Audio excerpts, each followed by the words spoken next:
Hey, what's up everyone? This is Silver Slayer. Welcome back for another video. Hope you guys enjoy this type of content. Today we're going to be talking about how to stack tons of silver on a small income. And I'm going to be going over the ways that I did, especially when I had a much smaller budget and income a couple of years ago, and some of the things you can do, because yes, silver is cheap, but if you start accumulating lots of ounces, it still can be expensive, and there are some things that you can do to help yourself better stack or better start stacking more ounces and still on $100 to $200 budget a month, even not even, let's say, in a week, but a month. Even if you have 1 ounce of silver, you're better off than most people, so remember that. And also remember that just because silver is $15 an ounce doesn't mean that your stack is only worth $15. If you look at the intrinsic value, the potential, the undervalued aspect that silver is in the everyday world, in the markets, even if you have 1 ounce of silver, you have something that's extremely valuable. And I want you guys to remember the bigger picture and see that. So,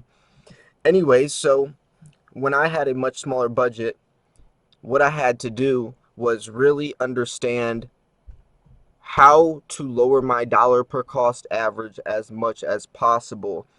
That means buying as much silver for as cheap as possible. That meant generics.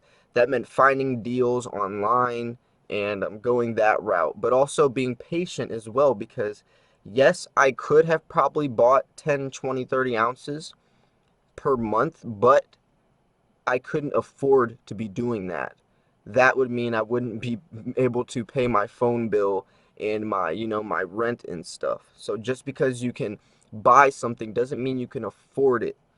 So make sure that you're not overspending. I made a video on this yesterday on the bad habits of overspending, especially when you're a new stacker. I know it's exciting, but you have to pace yourself. The price isn't going to be jumping up to $500 tomorrow. You have time to still buy it for cheap, so pace yourself. Another thing to do is to map out and budget. Make sure you organize and have a plan. Make sure it's 5 ounces a month. Maybe 1 month you're going to be buying 5 ounces of Eagles. The next month you're going to buy 2 ounces of some pandas or something, and just budget out. You're only going to spend $100 or $150, whatever your budget is, and stick to it. Another way is to find deals like JM Bullion has the 10-ounce starter pack where you can get 10 ounces of silver at spot price. That's a great way to get tons of silver for a really cheap price. If you were going to buy those 10 ounces somewhere else, you'd be probably paying 30, 40, $50 over what you would with them. So make sure that you take those types of deals to your advantage. It's only one per household, but it is a great deal to use. It's a great tool. Something else to do is go on eBay, look for auctions, go to thrift stores, try to build relationships with your coin shops and find deals that way. There's eBay bucks, stuff like that you can use to your advantage as well. If you don't want to go that route, you can also try selling on eBay. Not even silver. You don't want to be selling your silver, especially if it's stuff you just bought or if it's higher premium stuff, because you'll probably be selling at a loss. So look around your basement or your garage, see if you have any old golf clubs or whatever the case is. Use the money that you sell those, use all the profits from those golf clubs or whatever it is, and buy some silver with it. You can get side hobbies. There's side jobs you can do, and there's really unique ways, especially nowadays in the world of technology, how you can make some side money, maybe writing for Uber, and use all your Uber profits for silver every month, and then use your main job to pay your bills and stack fiat currency. And that's something else I want to talk about.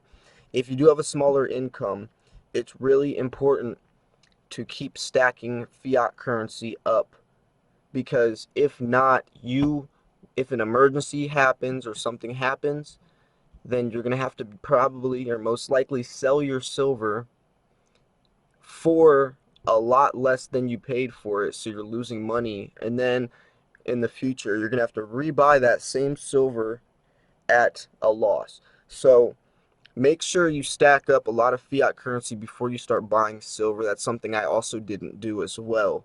So make sure you do that. When it comes to the world of protecting your silver and the storage and security, that part of it, I still look at it as like this. So a lot of you guys know I keep my coins in the black gaskets and the direct fits airtights. So yes, paying 30, 40, 50 cents per capsule can add up and be a lot, especially if you have hundreds or thousands of ounces.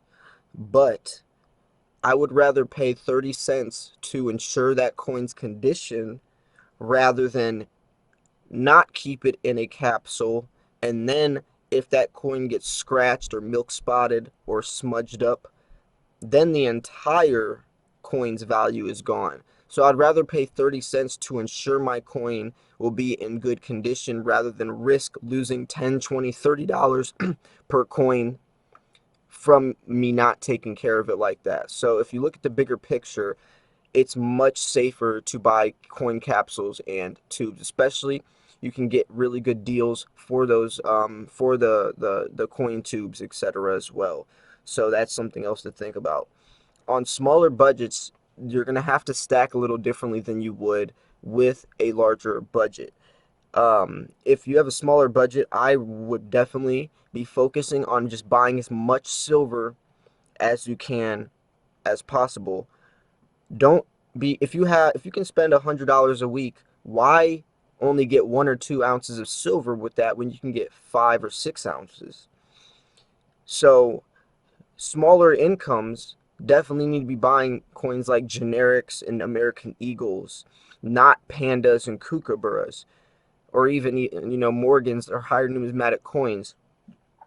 At first, you want to stack up as much silver, build a nice foundation, and then you can venture off into smaller or into more numismatic coins after you've built a nice foundation for yourself.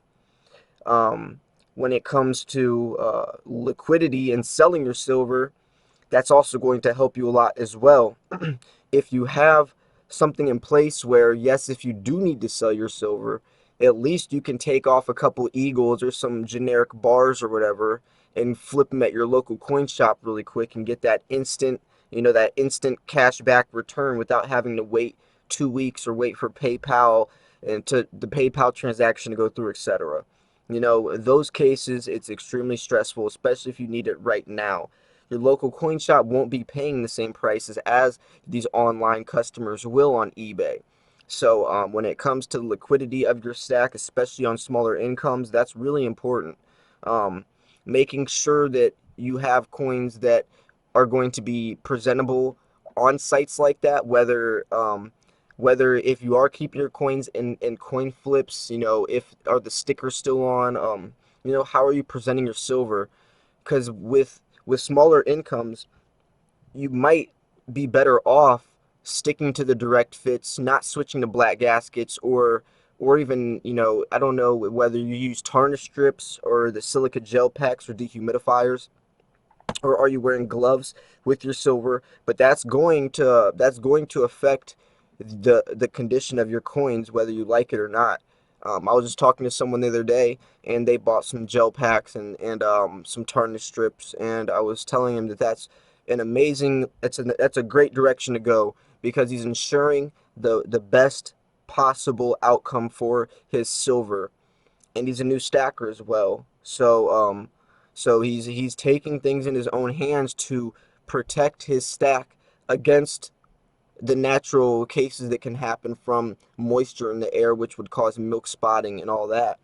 So if it means pay $5, $10, whatever, get some gel packs and some tarnish strips from somewhere, and putting your stack at the best possible case to survive that situation, then go for it, I would rather get I'd rather lose an ounce of silver, lose that $15 that I could have bought an ounce of silver with, and ensure the rest of my stack that stays in good condition rather than buy an extra ounce of silver and just pray to God that, I don't have milk spots on my coins, ruining the condition incomplete. So that's something to think about. Smaller incomes definitely does take a lot more patience, but you can get through it. Everyone starts off at a small income usually, and if not, well, they're going to be losing money or figuring out the hard way in some other aspect of their stack. Everyone has individual financial situations, individual buying time frames, selling time frames, but we all are in this together, and we all are learning the same at the same rate, and we all are stacking for the same fundamental values of the intrinsic value of silver and the potential it has. But hope you guys did enjoy the video. If you did, make sure to smash that thumbs up button. This was Silver Slayer. I'll see you guys soon. Peace.